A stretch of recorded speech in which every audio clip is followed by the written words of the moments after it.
Olá, sejam bem-vindos, bem-vindas e bem-vindas ao canal do Portal Revoluta. Eu sou a Deise Santos e esse é o programa Eu Que Fiz. Para você que está vindo aqui pela primeira vez, eu te convido a entrar no card que fica aqui no cantinho do vídeo para poder se inscrever e ficar por dentro de tudo que rola no canal do Portal Revoluta. Bom, chegamos ao episódio número 18 da segunda temporada do Eu Que Fiz.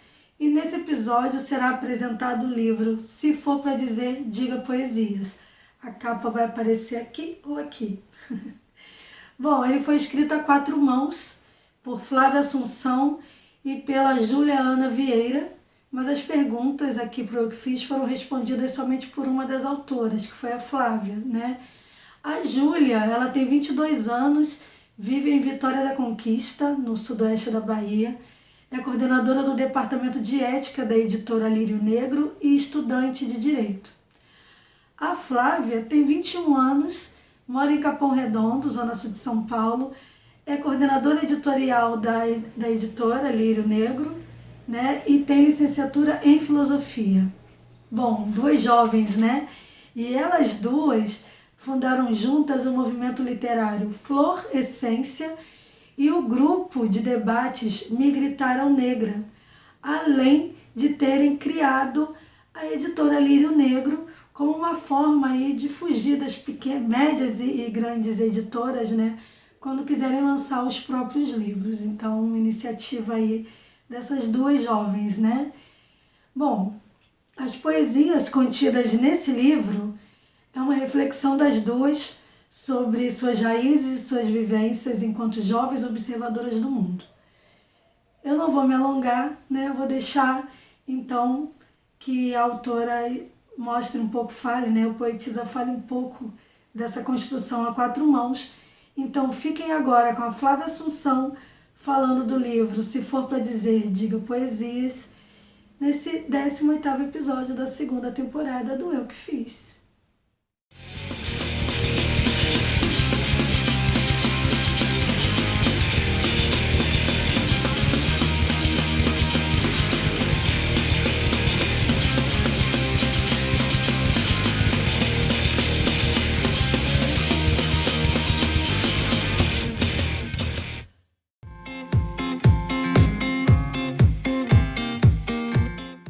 Olá, meu nome é Flávia Assunção. Vou falar um pouquinho sobre a obra que é Se For Pra Dizer, Diga Poesias.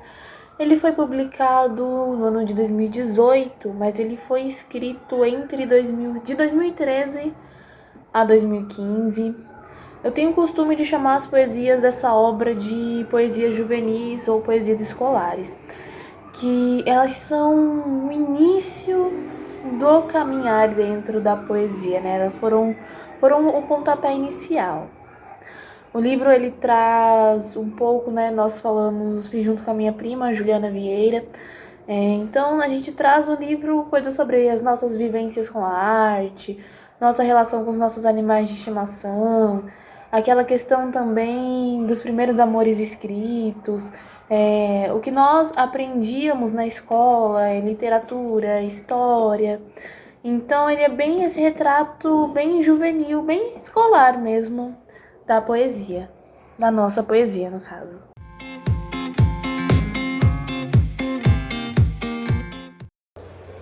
A maior inspiração para a gente produzir esse livro foi quando a gente viu ali a oportunidade da gente estar fazendo algo em família, da gente poder estar levando, né, o que nós acreditávamos, o que nós éramos para os nossos. Porque por mais que os nossos familiares, alguns dos nossos familiares, minha mãe, por exemplo, minha mãe, minha avó, não saibam ler, mas elas gostam de ouvir, elas gostam de falar, gostam de contar histórias. Então, esse foi o nosso maior incentivo, a nossa maior inspiração. Que desde novas, né, desde o início, a nossa maior preocupação é: tudo bem, nós somos escritoras, nós escrevemos, mas quem vai ler? A quem nós estamos direcionando os nossos escritos? Então, por isso, né, veio essa necessidade da gente juntar algo que nós escrevemos, que nós produzimos, também junto com a realidade da nossa família, que não é um caso isolado no Brasil, né? Então, a maior inspiração do livro foi fazer uma arte e uma literatura acessível. Nós até colocamos, né, na capa do livro nosso contato, para se alguém tivesse alguma dúvida, quisesse saber mais a fundo sobre algum trecho, sobre alguma poesia, para a gente ter sempre essa abertura, essa disponibilidade para dialogar com os nossos leitores.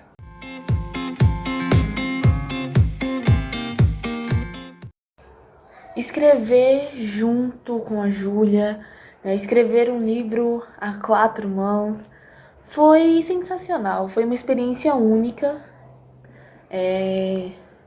Nós duas escrevíamos, porém a gente não tinha ciência disso, né? Até que um dia eu tava mexendo, né, nas redes sociais, eu li um texto, eu vi assinado embaixo Juliana Vieira, e aí foi quando eu descobri que ela também escrevia, e na hora eu mandei mensagem, a gente já começou a criar algumas coisas juntas, e a gente ficou um período conversando, até que a gente decidiu que a gente queria fazer um livro. Um livro que fosse acessível, que a gente pudesse mostrar para as pessoas, um feito nosso.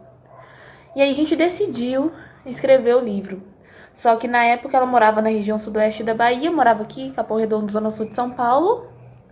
Nós fizemos todo esse processo virtualmente, trocando mensagens, ligações. Então foi sensacional. E aí, pra gente não ter, assim, por já ser uma coisa à distância, nós intercalamos as poesias. Então o livro ele se inicia com uma poesia da Júlia, em seguida vem uma minha, e aí nós fomos intercalando até o final. Oi, gente, sou Juliana, sou escritora do livro Se For Pra Dizer Diga Poesias, juntamente com Flávia Assunção. Sobre escrever o livro em conjunto com outra pessoa, eu quero dizer que é algo assim indescritível, porque há ali uma troca de experiências, uma troca de saberes, uma troca de aprendizagens, de experiências. Você se encaixa no mundo do outro, entende melhor o mundo do outro, faz nexos, né, ligações com o que o outro escreve, com o que você escreve. E com isso, é claro, aprende, cresce, aprimora e cada vez mais renova também as suas ideias, né, as ideias.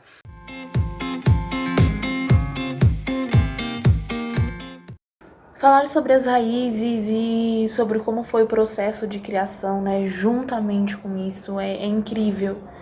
Porque ao mesmo tempo que nós estávamos ali, a Júlia na zona rural da região sudoeste da Bahia, eu aqui no Capão Redondo, e além, né, de ter essa dualidade, dois ambientes completamente diferentes, mas ao mesmo tempo a nossa família é a mesma, a nossa origem é a mesma. Então foi sensacional quando as pessoas da nossa família viram que nós produzimos um livro. Poxa, foi a melhor sensação, assim, de todas, porque todo mundo ficou bastante contente, né, bastante feliz, e isso foi mais gratificante.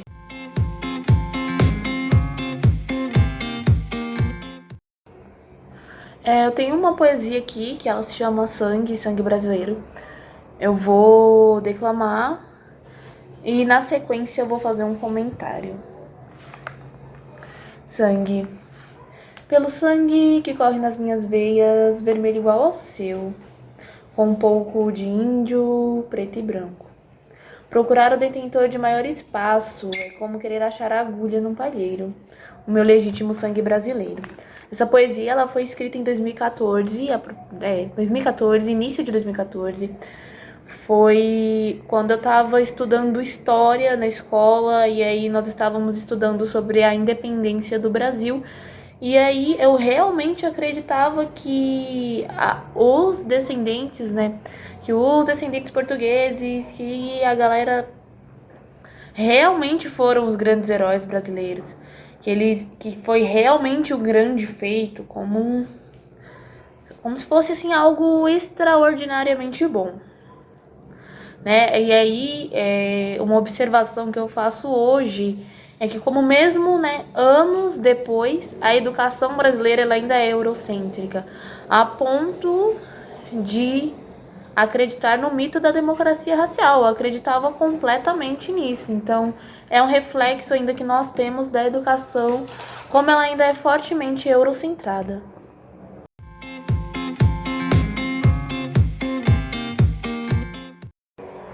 Tem uma outra poesia também que ela se chama Legado de Sabedoria. E lá vem um ancião, ele parece... Gente, desculpa, é o meu cachorro latindo. Lá vem um ancião, ele parece um monge com mestrado e doutorado. Diz o ancião, meu filho. Não aprendi a juntar as letras, mas meu legado nessa vida, esse que carrego comigo, são as pessoas que amei, que ajudei, as boas coisas que aprendi e ensinei. Por isso, meu amado, viva intensamente. E assim se despede o ancião. E mesmo em 2013, na época eu tinha ali 12, 13 anos, eu tinha essa compreensão de que às vezes não é só o saber acadêmico, não é só o saber acadêmico que vai fazer com que uma pessoa seja sábia ou com que ela seja menos sábia. E muitas vezes, tipo, eu assisti algumas aulas, né, contando todo esse contexto da educação eurocentrada, da educação elitizada, falando que, tipo, a sabedoria popular, no caso, não passava de senso comum, e que senso comum não servia para nada.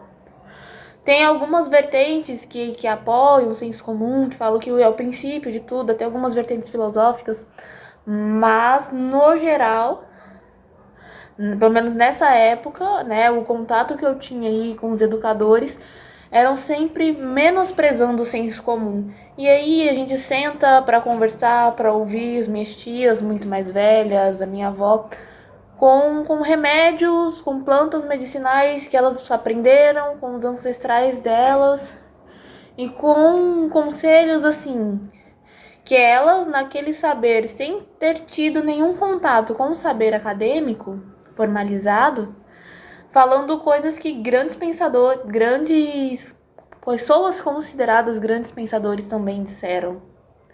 Então é exatamente isso. A poesia Legado de Sabedoria é uma homenagem às pessoas que não tiveram acesso à educação formalizada, mas que são verdadeiros sábios.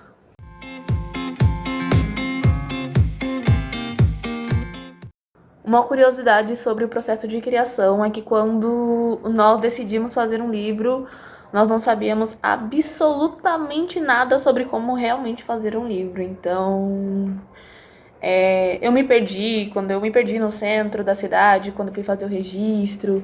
Júlia se perdeu na cidade quando foi procurar a gráfica. E aí, essas curiosidades, assim, que acabaram tornando... Foi um período em que o livro se tornou o nosso foco principal.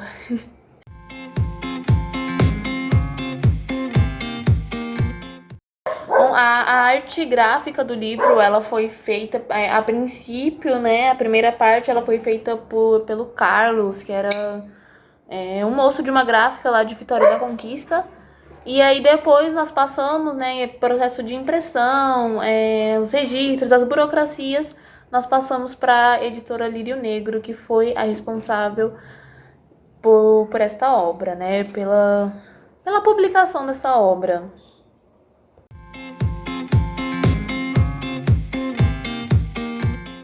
O meu primeiro contato com a literatura foram as histórias contadas pela minha mãe, pelo meu pai e principalmente pelos meus irmãos.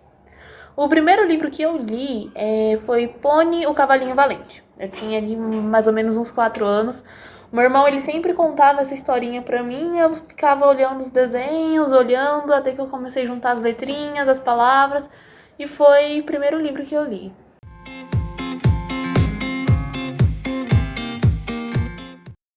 Na verdade, eu tenho 2 livros que foram essenciais para toda a minha obra até agora, que é o Poesia Essencial, da Rosiana Murray, e o No Caminho com Mayakovsky, que foi escrito pelo Eduardo Alves da Costa.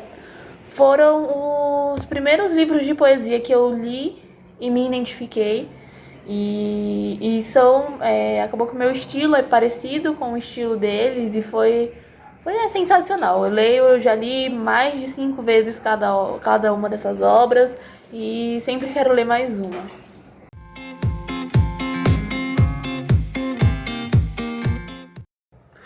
Um livro que, apesar de ter gostado bastante, e já ter feito alguns trabalhos acadêmicos na época da faculdade sobre ele. É o livro da coleção dos pensadores, que é sobre o David Hume. É um livro que eu nunca consigo terminar de ler. Eu já comecei, eu já li alguns trechos, eu já pulei de um trecho pro outro, mas nunca li do começo ao fim.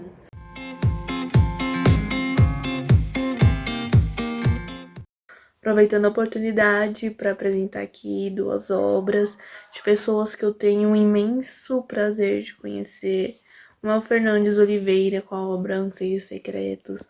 Gente, sensacional, ele foi um dos pioneiros aqui nos saraus de São Paulo, da Baixada. Em cada página vale muito a pena, é uma leitura muito suave, muito gostosa, vale a pena de verdade. Também o livro Afrofênix, da Tawane Teodoro.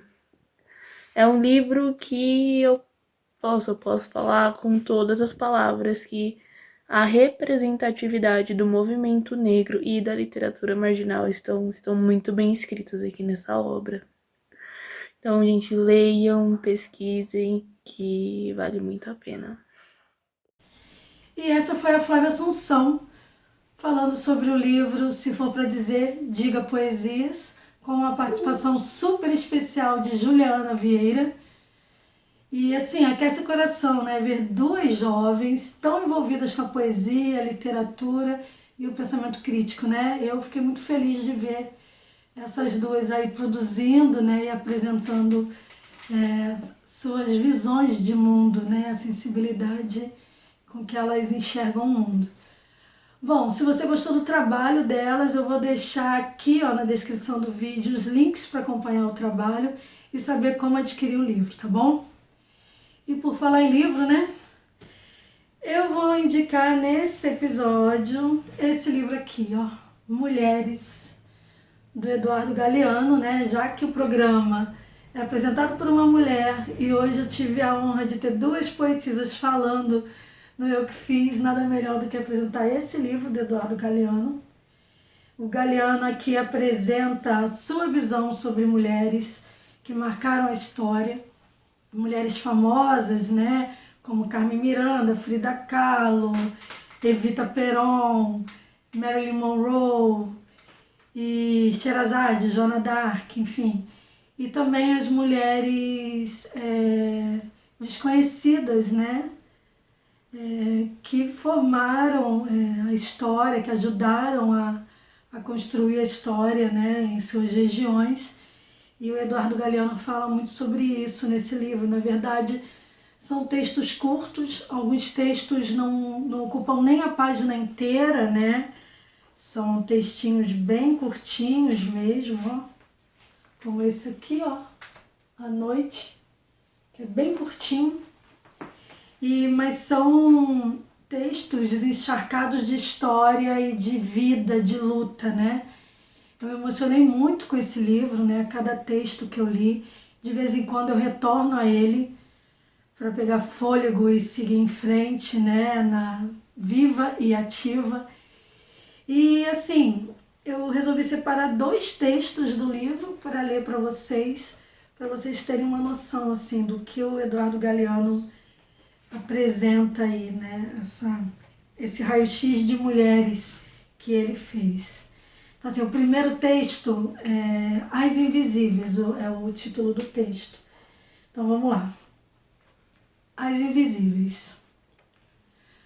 Mandava a tradição que os umbigos das recém-nascidas fossem enterrados debaixo da cinza do fogão, para que cedo aprendessem qual é o lugar da mulher e que dali não se sai.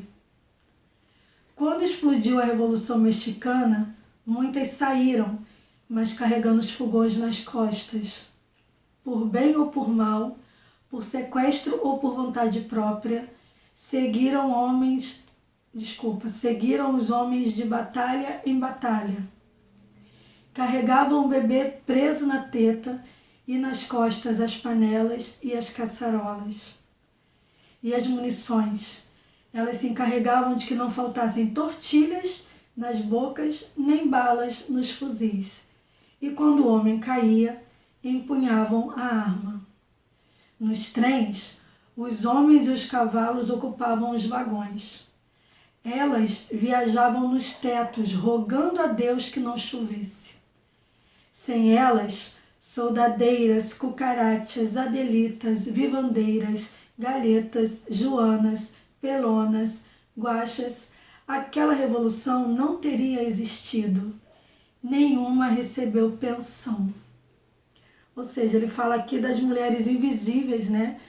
Das mulheres que povoam, né, todas as regiões, que são nossas vizinhas e que lutam diariamente, que somos nós que lutamos diariamente por melhorias e por uma vida digna, e que por muitas vezes a gente tem que acompanhar, né, outras pessoas em lutas e batalhas, e muitas vezes sem reconhecimento, né? Ele termina dizendo: nenhuma recebeu pensão. Pensão também pode ser lido como reconhecimento, né? Como entender que as mulheres também são importantes para escrever história. E o outro texto, que também é muito significativo, é As Mães da Praça de Maio. Bom, vamos lá. As Mães da Praça de Maio, 1977, Buenos Aires. As Mães da Praça de Maio, mulheres paridas por seus filhos, são o coro grego desta tragédia. Segurando as fotos de seus desaparecidos, dão voltas e voltas na pirâmide, em frente à rosada casa de governo, com a mesma obstinação com a qual peregrinaram por quartéis e delegacias e sacristias, secas de tanto chorar, desesperadas de tanto esperar os que estavam e já não estão. Ou talvez continuem estando, quem sabe. Acordo e sinto que está vivo, diz uma, dizem todas. Vou me esvaziando enquanto avanço a manhã. Morre ao meio-dia, ressuscita de tarde, então torno a acreditar que chegará, e de noite caio dormindo sem esperança. Acordo e sinto que está vivo. São chamadas de loucas. Normalmente não se fala delas. Normalizada a situação, o dólar está barato e certa gente também. Os poetas loucos vão para a morte e os poetas normais beijam a espada e cometem elogios e silêncios. Com toda normalidade, o ministro de Economia caça leões e girafas nas selvas africanas e os generais caçam trabalhadores nos subúrbios de Buenos Aires. Novas normas de linguagem obrigam a imprensa a chamar a ditadura militar de processo de reorganização nacional. Forte, né?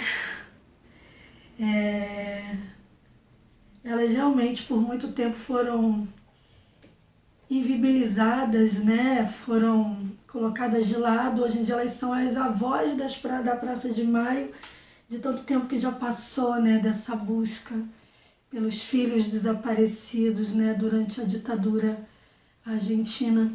E é muito bacana esse livro, pelo que o Eduardo Galeano traz, né? De histórias e de referências históricas, como a Comuna de Paris, né? Enfim, e várias outras histórias. Ele cita também a Alfonsina Storni, Camille Claudel, Josephine Baker e várias outras mulheres, Rosa de Luxemburgo, enfim, e as mulheres invisíveis, como eu já disse.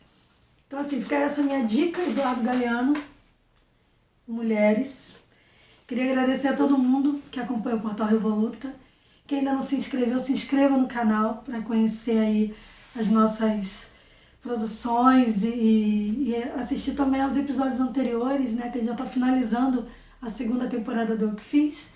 E dizer que só a arte salva, que a literatura realmente é uma porta e uma janela de entrada para mundos que a gente não conhece, só conhece a partir do momento que você abre a página, né, a capa de um livro.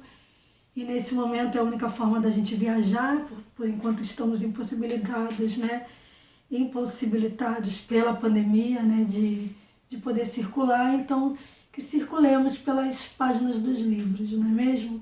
Até o próximo episódio. Um beijo e tchau!